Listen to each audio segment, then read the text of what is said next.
aujourd'hui. Et donc, nécessite qu'on trouve matière à avoir des nouvelles, de la main-d'œuvre nouvelle. Et je pense que parmi ceux-ci, il y a la capacité. La seule chose pour nous, les Français, c'est de bien accueillir et de bien intégrer ces hommes et ces femmes-là. Et ça ne se fera que sur des quotas qui nous permettront de le faire avec... beaucoup de Myriam Benolo-Carabo, terminé, et Karima Deli, parce que je vous ai écouté en plein vol. Alors, oui, vous êtes d'accord avec cette idée ? Je suis d'accord avec, en tout cas, la distinction très importante que vous faites, parce que quand on parle des migrants, ça ne veut rien dire. Tout et rien dire. C'est tout et n'importe quoi, et puis ça permet du coup de parler de clandestins plutôt que de migrants, alors que c'est tout simplement parce que le terme de migrant est un terme générique, qui veut simplement dire une personne qui veut bouger d'un État à un autre, d'un pays à un autre, qui migre. Bon, donc vous avez tout à fait raison de dire qu'il y a la migration économique. Et celle-là, elle est régie par certaines règles, elle obéit à certaines règles juridiques, et il y a la migration de personnes qui cherchent à demander l'asile. Qui fuient une guerre, par exemple. Et dans ce cas-là, ces gens-là, ils ne partent pas pour leur plaisir, ils partent parce qu'ils sont persécutés, ils partent parce qu'ils sont déplacés, et donc ils ont le droit à une protection internationale. La question ne se pose même pas. C'est pas qu'il faut, parce qu'on est bon et bienveillant, les accueillir. Nous sommes obligés de le faire. Aux Nations Unies. Et c'est même aujourd'hui dans la Constitution française, le droit d'asile à valeur constitutionnelle. Vous avez entendu, président de la République, l'immigration économique, elle retournera, c'est ce que dit Sophie Oconi ce soir. Nous accueillerons les réfugiés, les personnes qui sont en grand danger. 97% des demandeurs d'asile sont déboutés. Donc quand vous parlez de demandeurs d'asile, vous avez raison, madame.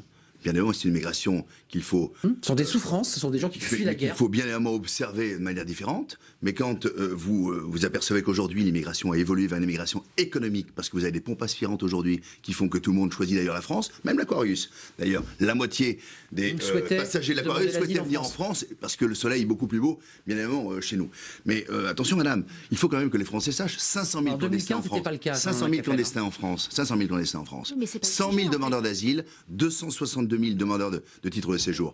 Et je rajoute à cela 200 000 immigrés par an légaux. 200 000, c'est la ville de Bordeaux. D'accord, pour que les gens comprennent bien. C'est la ville de Bordeaux. En fait, ça n'a rien à voir. Ce que vous êtes en train. Ben oui, mais ce que vous êtes en train. Saturation. En fait, et c'est plus un problème de générosité. La saturation, c'est un peu relatif. Vous voulez, si vous voulez, quand vous comparez les chiffres, mais le cas du demandeur d'asile, il faut le traiter différemment. Et nous recommandons de le traiter notamment chez lui. Peut-être que dans nos consulats, nous pouvons ouvrir des guichets pour traiter ces demandeurs d'asile et à ce moment-là, les apprécier. Oui, Karima Deli, il y a un problème qui est posé sur la manière dont on les accueille.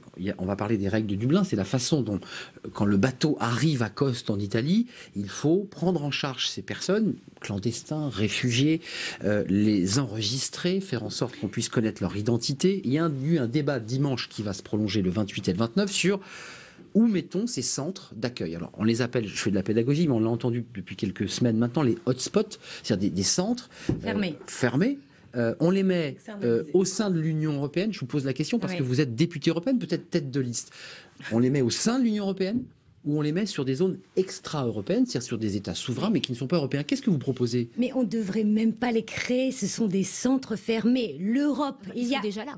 En plus, mais l'Europe fustige Trump lorsqu'on met des enfants dans des cages séparées de leurs parents, etc. Et nous, on a fustigé ça, et nous on va faire pareil au fait. Donc c'est un scandale. La première chose qu'il faut faire, moi je vous le dis de manière très simple, c'est-à-dire qu'il va falloir organiser des consulats européens pour activer et vraiment. On les met où, excusez-moi, les consulats européens? C'est qu'on mais ça devrait être, notamment ça devrait être dans tous les pays, mais très vite. Mais sauf qu'ils arrivent en Italie et en Grèce, donc il faut bien que ce pays soit aidé d'une manière ou d'une autre. Mais c'est là qu'il faudra que justement la solidarité européenne dise que tous les États membres doivent filer un coup de main à la Grèce et l'Italie. Ça, c'est la première chose. La deuxième chose, vous avez posé une très très bonne question tout à l'heure. C'est tellement rare. Oh. Non, je vais pas dire ça. Mais vous avez dit, mais comment la France va faire? Eh bien, il faut de la pédagogie. Vous savez, la France, et les Français, leur réaction, aujourd'hui, on surfe sur l'opinion politique parce que... Les sondages, Karima Deli, les sondages. Oui, mais pourquoi? Parce qu'on ne leur a pas expliqué les choses. Il y a eu juste dans les années 70, lorsque justement on avait un gouvernement responsable, on a expliqué à la population. On a dit, on va accueillir 150 000 boat people. Est-ce que vous avez eu des réactions de levée de bouclier? Non. La France, justement, elle était fière parce que c'était la terre d'accueil et ça n'a pas posé de problème. Là, c'est pareil. 30 000 personnes sur 66 millions de Français, ce n'est rien. Et ensuite, je tiens, et vous avez raison, de revenir sur la question des chiffres. Parce non, mais c'est l'empilement des statuts. Évidemment. Est-ce que la France est envahie? Alors, quand on regarde la France... Vous n'avez pas les mêmes chiffres, vous n'êtes pas du tout... Bah non, mais moi j'ai les vrais chiffres, donc il faut vraiment arrêter de la manipulation de l'opinion publique. La France est le 26e pays sur 28 qui accepte les demandeurs d'asile. Bah, voyez, 26e la France n'a pas fait le boulot. Donc vous voyez qu'il n'y a pas de flux massif comme ça. Il faut arrêter le délire.